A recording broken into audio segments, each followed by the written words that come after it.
Hello and welcome to the tip of the week. Today I'm going to touch on the subject of gossip, and that's something that in my line of work I refer to as third-party power.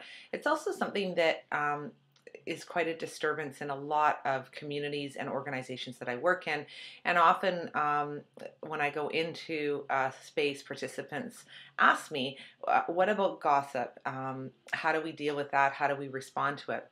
And gossip, it's an interesting thing because it's actually quite a primitive way of connecting. I think that there's different types of gossip. There's gossip that might be uh, more on the positive side of things, and then there's gossip that is toxic and harmful and creates fragmentation and divides in our relationship. And that's the kind of gossip that we want to work with more effectively. So one of my mentors that I work with, when he taught me about how to work with gossip, one of the things I got out of it was that the need for more direct communication. So if I can't talk directly to somebody, if I can't bring my concerns to someone, or if I don't feel that that person's willing to be influenced by me, most likely I will go and talk about them with another person. And really what that's an indicator of is that I don't feel powerful enough to find my voice with a particular person for whatever reason. And some of the reasons that we have trouble finding our voice with people is because maybe they're in a position of authority, they have influence over us, there's not enough trust. Trust hasn't been built up, so we have concerns. If I say something, what will this mean? What will become of me? Will this person, um, you know, become defensive? Will they become angry with me? Will they reject me? And so we're in anticipation of all these things.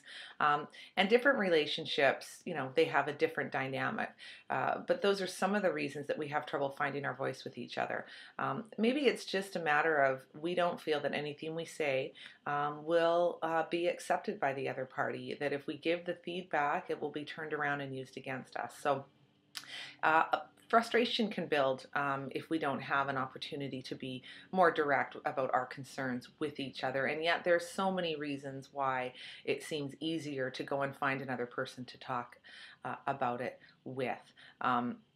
So as I mentioned earlier, I refer to gossip as a form of third-party power. And what that really means is when I don't feel powerful in finding my voice with folks, that I will go find a third party to uh, talk about another person with, and that's a way of bringing in third-party power. It's like I engage another person and try to get them on my side, perhaps against the person, or I try to practice finding my voice with somebody that's outside of the relationship and about the person that's not present. So you can't really resolve any conflict or any issue with somebody who's not in the room and not present. So it doesn't really get us anywhere.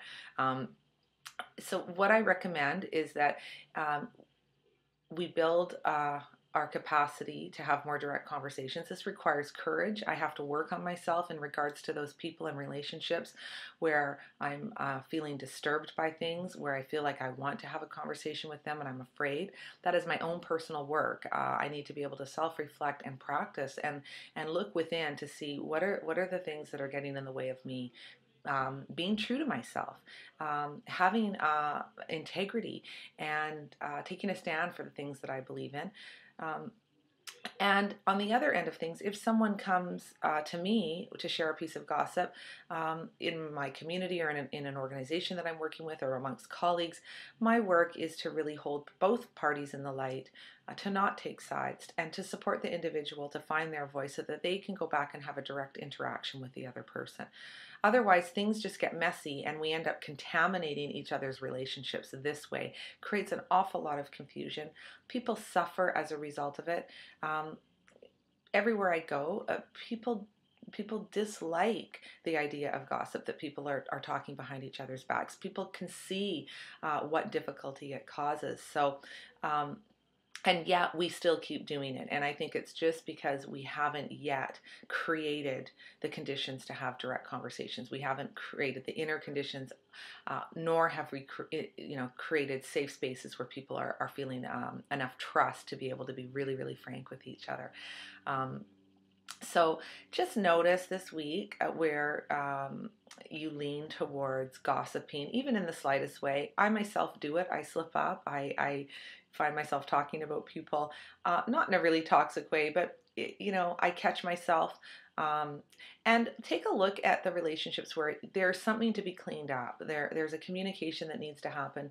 You need to develop yourself and your strength in order to face another person and clean up the relationship and come clean. And in doing so, what you will see is an increase in trust, and the relationship will shift. And if little tip here, little additional tip is that if you are afraid to approach someone that you want to approach, I recommend that the first step you take is just letting the person know that there is something you'd like to talk to them about, but that you're actually concerned about having the conversation, and tell them why you're concerned and start there and see what they have to say about that and get their permission to be direct with them.